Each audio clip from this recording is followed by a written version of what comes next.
ছোট গল্প টুনির মেয়ে টুকি।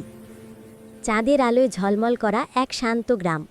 সবুজ মাঠের পাশে খড়ের ছাউনি দেওয়া একটি ছোট্ট ঘরে থাকত টুনি পাখি আর তার ছোট্ট মেয়ে টুকি। টুকি ছিল খুব দুষ্টু, আবার খুব মায়াবীও। একদিন দুপুরে টুনি রান্না করছিল। হাঁড়িতে গরম গরম খিচুড়ি ফুটছে, আর টুকি সেখানে এসে মায়ের পাশে দাঁড়িয়ে ঘ্রাণ নিচ্ছিল। টুনি বলল, টুকি সাবধানে থাকবি, হাঁড়িটা খুব গরম। কিন্তু টুকি তো কৌতূহলী, নিজের ছোট ঠোঁট সামনে বাড়াতেই ইস, গরম ভাপ লেগে তার ঠোঁটটা লাল হয়ে গেল। টুকি চোখে পানি নিয়ে কাঁদতে লাগলো। টুনি দ্রুত টুকির মাথায় হাত বুলিয়ে বলল, হ্যাঁ হ্যাঁ বাচ্চাটা, কাঁদিস না, আমি আছি তো। মা তাকে ঠান্ডা পানি দিল, ঠোঁটে ওষুধ লাগিয়ে দিল। তারপর তাকে বুকে জড়িয়ে ধরে বলল, দেখ টুকি, পৃথিবীতে সব কিছুই জানতে হবে, কিন্তু তাড়াহুড়ো করলে কষ্ট হয়। সাবধানে শিখতে শেখাই সবচেয়ে ভালো।